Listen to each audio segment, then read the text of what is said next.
Nikhil sir education में आप सभी का स्वागत है। मैं हूं निखिल गुप्ता, आपका राजनीति विज्ञान का शिक्षक, और राजनीति विज्ञान की इस कक्षा में आपका स्वागत है।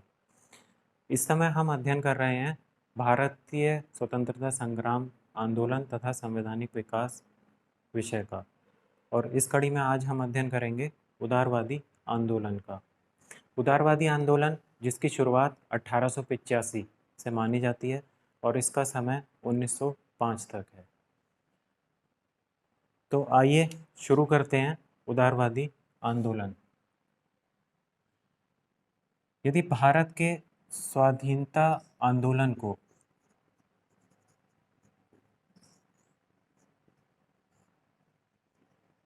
समझना हो तो उसे मुख्यतः 3 भागों में बांटा जाता है। एक, उदारवादी युग, दूसरा उग्रवादी युग,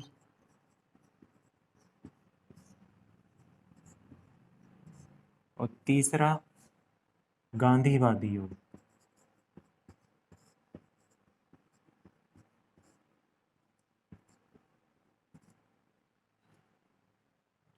इनका जो समय है उसमें उदारवादी युग का समय माना जाता है 1885 से 1905 तक, उग्रवादियों का 1906 से 1919 तक, और इसके बाद शुरू होता है 1920 से 1947 तक गांधी युग। तो अगर भारत के स्वाधीनता आंदोलन का अध्ययन करना हो तो मुख्यतः वो 3 युगों में बटा हुआ है: उदारवादी युग, उग्रवादी युग और गांधी युग। उदारवादी युग का समय 1885 से 1905 तक माना जाता है, उग्रवादियों का 1906 से 1919, और गांधी युग 1920 से 1947 तक। आज हम अध्ययन करेंगे उदारवादी युग का। तो उदारवादी युग की शुरुआत हुई थी 1885 से। 1885 में जो सबसे महत्वपूर्ण घटना घटी थी वो थी भारतीय राष्ट्रीय कांग्रेस की स्थापना, और यहीं से उदारवादी युग की शुरुआत मानी जाती है। और 1905 में जो सबसे महत्वपूर्ण घटना घटी थी वो था बंगाल का विभाजन। बंगाल विभाजन के साथ ही आंदोलन, जो भारत का स्वाधीनता आंदोलन चल रहा था, वो फिर एक अलग मोड में चला गया था। इसीलिए 1906 से ये उग्रवादी युग शुरू हो जाता है। ठीक, तो 2 घटनाएं जिनके बीच के समय को उदारवादी युग कहा जाता है। तो सबसे पहले समझते हैं उदारवादी युग क्या था, उदार क्या होता है। जैसा कि नाम से ही स्पष्ट है, उदारवाद। तो उदारवाद का मतलब होता है नम्र या विनम्र। यदि कोई अपनी विचारधारा में, विचारों में, कार्यों में विनम्रता की नीति को अपनाता है तो उसे कहा जाता है उदारवादी नीतियाँ। तो जब तक भारत के जो समाज सुधारक थे, बौद्धिक वर्ग था, उन्होंने अपनी नीतियों में प्रार्थना पत्र देना, समाचार पत्रों में लेख लिखना, जनता को जागरूक करना, संवैधानिक साधनों में विश्वास करना, ऐसे उपायों को अपनाया और उन पर चले, तो उस समय को कहा जाता है उदारवादी युग। तो उदारवादियों की अगर विशेषताओं की बात की जाए कि उदारवादी विचारधारा की प्रमुख विशेषताएं क्या थीं, तो हम कह सकते हैं कि इनका विश्वास संवैधानिक साधनों में था। ये संवैधानिक साधनों पे बहुत यकीन रखते थे। इनका मानना था कि हमें जो कुछ भी प्राप्त करना है वो संवैधानिक साधनों के माध्यम से ही प्राप्त करेंगे। तो पहली जो इनकी विचारधारा विशेषता हो जाती है वो हो जाती है संवैधानिक साधनों में विश्वास। दूसरी इनकी विशेषता थी अंग्रेजों की न्यायप्रियता में विश्वास। उदारवादी लोग अंग्रेजों को अच्छा मानते थे और उनका ये विश्वास था कि अंग्रेज लोग यहाँ पर एक वरदान के स्वरूप हैं। अंग्रेजों की न्यायप्रियता में विश्वास। जितने भी उदारवादी विचारक थे वो ब्रिटिश शासन को भारत के लिए वरदान मानते थे। उनका मानना ये था कि जब से अंग्रेज इस देश में आए हैं तब से इस देश का विकास होना शुरू हुआ है और इस देश की जनता जागरूक हो रही है। तो अब एक विशेषता ये थी उदारवादियों की कि वो अंग्रेजों की न्यायप्रियता में विश्वास करते थे। तीसरी विशेषता थी कि अपनी मांगों को प्रार्थना पत्रों व समाचार पत्रों के माध्यम से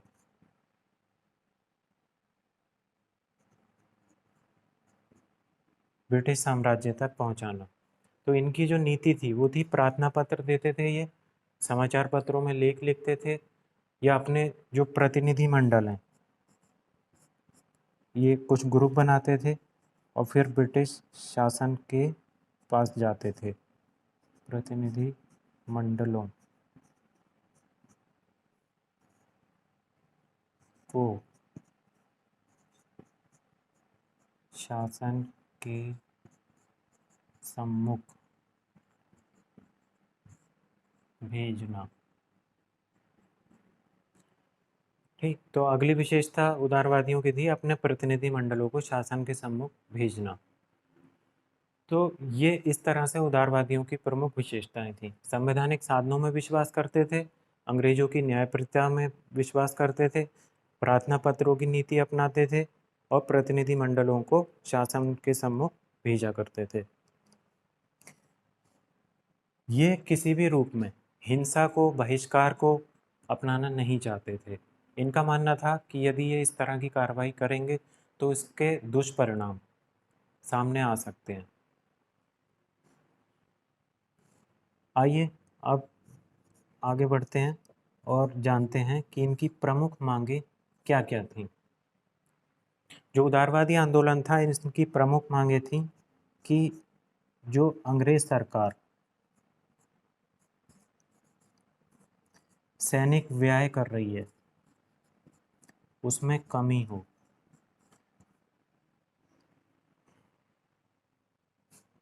दूसरा, भारतीयों को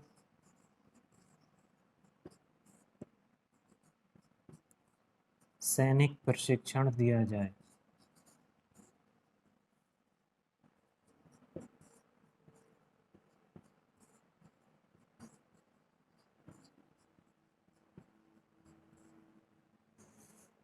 तीसरी इनकी प्रमुख मांग थी भारतीयों को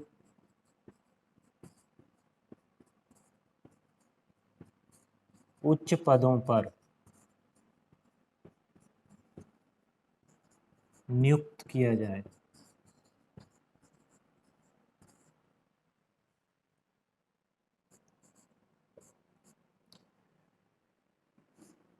अगली इनकी प्रमुख मांग थी भारतीय समाचार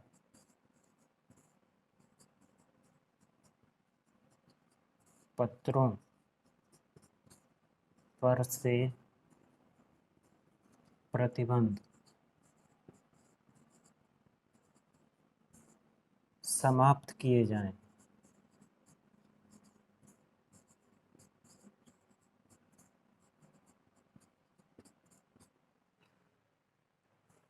तो इस तरह की मांगे उदारवादी लोग कर रहे थे। इसके अतिरिक्त इन्होंने ये भी मांग की कि जो किसानों पर सरकार अत्यधिक कर लगा रही है वो कर समाप्त किए जाएं।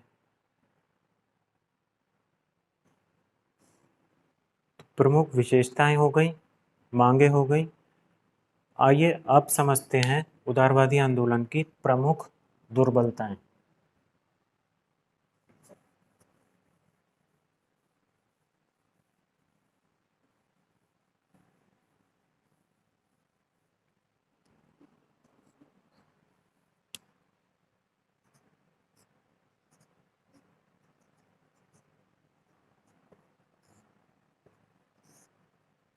तो सबसे बड़ी दुर्बलता इनकी ये थी कि ये ब्रिटिश शासन को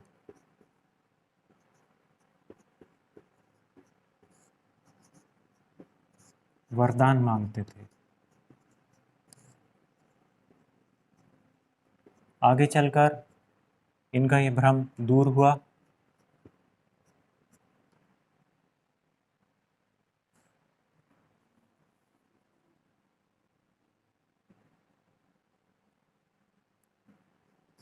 अगली इनकी दुर्बलता थी अंग्रेजी शिक्षा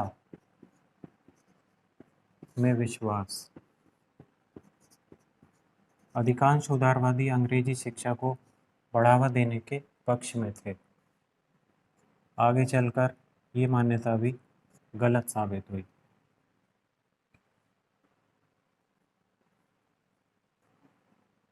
अगली इनकी दुर्बलता थी ब्रिटिश लोगों के सामने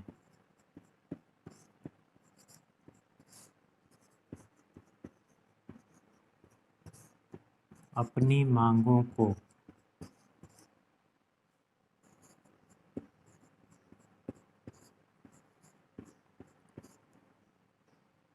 अपने अधिकार के रूप में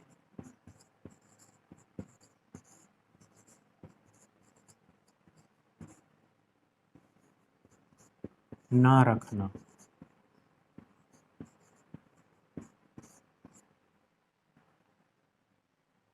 तो इस तरह की दुर्बलताएं थीं उदारवादी आंदोलन में, जैसे ब्रिटिश शासन को एक वरदान मानना, अंग्रेजी शिक्षा में विश्वास करना और ब्रिटिश लोगों के सामने अपनी मांगों को अपने अधिकार के रूप में ना रखना। मतलब ये एक उनकी कृपा पर निर्भर मानते थे कि ब्रिटिश लोग अगर हमें दे देंगे तो अच्छा है, नहीं तो ठीक है, ऐसे भी काम चल ही रहा है। तो इस तरह से आज हमने समझा उदारवादी आंदोलन की विशेषताएं, उनकी प्रमुख मांग क्या थी और उनकी दुर्बलताएं। अब बात करते हैं उदारवादी आंदोलन के निष्कर्ष की। इन दुर्बलताओं के कारण ही इसके बाद भारत में उग्रवादी आंदोलन का उदय होता है और उनका मानना ये था कि जो उदारवादियों की नीतियां हैं, जो 20 साल तक जिस नीतियों पर देश चला है, उससे कुछ भी हमें सकारात्मक हासिल नहीं हुआ है। हमने रोटी मांगी थी और बदले में हमें पत्थर मिले। तो ऐसा मानना था उग्रवादी लोगों का। इसी कारण जो 1905 के बाद का समय है, वो फिर उग्रवादी युग की शुरुआत हो जाती है। लेकिन उदारवादी आंदोलन के 20 साल के कार्यकाल को ये नहीं कहा जा सकता कि वो एकदम शून्य था और उससे देश को कुछ हासिल नहीं हुआ। एक ऐसा देश जो पूरी तरह से अंधकार में था, सोया हुआ था, जिसमें आत्मविश्वास या आत्मसम्मान नाम की कोई चीज़ नहीं थी, ऐसे देश को अगर राजनीतिक दृष्टि से किसी ने शिक्षित किया, उन्हें जागरूक किया, उन्हें ये बताया कि आपका क्या अधिकार हैं और कैसे आप ब्रिटिश साम्राज्य के समक्ष अपनी मांगें रख सकते हैं, तो उसका पूरा जो श्रेय जाएगा वो जाएगा उदारवादियों को। इन्होंने एक पृष्ठभूमि तैयार की, एक आधार तैयार किया, जिस पर आगे चलकर उग्रवादियों ने या गांधी जी ने इस देश की सफलता की या स्वतंत्रता की एक इमारत खड़ी की। तो कुल मिलाकर ये कहा जा सकता है कि उदारवादी आंदोलन भले ही कोई एक बड़ी उपलब्धि हासिल ना कर पाया हो, परंतु उन्होंने वो पृष्ठभूमि तो तैयार की ही जिस पर आगे चलकर देश आज़ाद हुआ। तो ये था उदारवादी आंदोलन। आइए अब बात करते हैं उदारवादी आंदोलन से जुड़े प्रमुख तथ्यों की, क्योंकि ज़्यादातर एग्ज़ाम में, कंपटीशन के एग्ज़ाम में ये तथ्य ही पूछे जाते हैं। तो सबसे पहला जो प्रश्न पूछा जाता है वो ये कि प्रमुख उदारवादी विचारक कौन कौन से हैं। इसमें प्रश्न ऐसे पूछा जाएगा कि 3 उदारवादी विचारकों के नाम दिए जाएंगे, एक उग्रवादी विचारक का नाम रख दिया जाएगा और ये पूछा जाएगा कि इसमें से कौन उग्रवादी विचारक है ना। या 3 उग्रवादी विचारकों के नाम रख दिए जाएंगे, जैसे लाल, बाल, पाल, है ना। एक उदारवादी विचारक का नाम रख दिएगा बीच में और ये पूछा जाएगा कि इनमें से कौन उदारवादी विचारक है।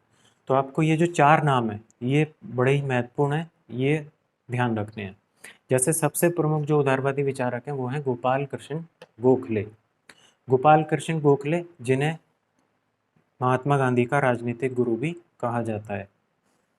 इसके बाद अगला नाम है दादा भाई नेरोजी, जिन्हें the grand old man of India भी कहा जाता है और जिन्होंने अपनी poverty and un British rule India नामक पुस्तक लिखी थी और इन्होंने एक ड्रेनेज थ्योरी, धन के बहिर्गमन का सिद्धांत भी दिया था, जिस सिद्धांत के अंतर्गत इन्होंने ये बताया था कि भारत का जो धन है वो विदेश जा रहा है।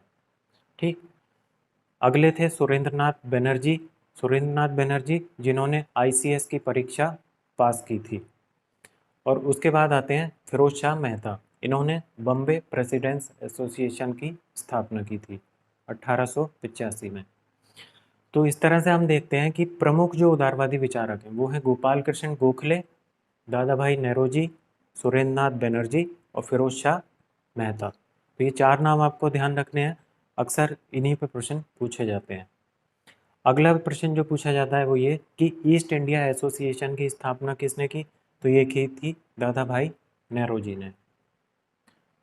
अगला, प्रशासकीय गुप्तता अधिनियम, अधिनियम मतलब कानून, ये किसने पारित किया था? तो ये पारित किया था लॉर्ड कर्जन ने। अगला प्रश्न जो पूछा जाता है कि कांग्रेस ने स्वशासन के लक्ष्य की घोषणा कब की? तो ये उन्होंने की थी 1906 के कलकत्ता अधिवेशन में। अगला प्रश्न, 1905 के बनारस अधिवेशन की अध्यक्षता किसने की? तो ये की थी गोपाल कृष्ण गोखले ने। इसी अधिवेशन में बाल गंगाधर तिलक ने उदारवादियों की नीति पर प्रहार करते हुए कहा था कि उदारवादी जो नीतियां अपनाते हैं वो एक तरह से राजनीतिक भिक्षावृत्ति है, मतलब भीख मांगने के समान है। तो ये भी पूछा जाता है कि तिलक ने किस अधिवेशन में उदारवादियों की आलोचना करते हुए कहा था कि वो राजनीतिक भिक्षावृत्ति मांगते हैं? तो ये उसका जवाब हो जाएगा 1905 के बनारस अधिवेशन में। अगला, 1907 के सूरत अधिवेशन में कांग्रेस 2 भागों में बट गई। तो ये पूछा जाता है कि कांग्रेस का विभाजन कब हुआ था? तो ये हुआ था 1907 के सूरत अधिवेशन में। और ये जो उदारवादी और उग्रवादियों का जो टकराव था ये बढ़ते बढ़ते 1907 तक इतना बढ़ गया था कि कांग्रेस ही 2 खेमों में बट गई, एक उदारवादी दूसरा उग्रवादी। बंगाली तथा ए नेशन इन मेकिंग पुस्तकें किसने लिखी? तो ये लिखी थी सुरेंद्र नाथ बनर्जी ने। अगला प्रश्न, poverty and un British rule in India पुस्तक किसने लिखी? तो दादा भाई नौरोजी ने लिखी थी। अगला सवाल, बॉम्बे प्रेसिडेंट्स एसोसिएशन की स्थापना 1885 में किसने की? तो ये की थी फिरोज शाह मेहता ने। इसके बाद अगला प्रश्न, अभिनव भारत संस्था की स्थापना 1904 में किसने की थी? तो ये की थी विनायक दामोदर सावरकर ने। तो इस तरह से आज हमने जाना उदारवादी आंदोलन, उसकी प्रमुख विशेषताएं, उनकी मांगें तथा उसकी दुर्बलताएं, और साथ ही हमने ये अभी जाना कि उदारवादी आंदोलन से संबंधित जितने भी महत्वपूर्ण तथ्य हैं उनको। तो ये वीडियो आपको कैसा लगा कमेंट करके ज़रूर बताइएगा। यदि वीडियो पसंद आया हो तो इसे लाइक, कमेंट और शेयर करें, और हाँ, चैनल को सब्सक्राइब करना ना भूलें। वीडियो देखने के लिए आप सभी का शुक्रिया, धन्यवाद, थैंक यू।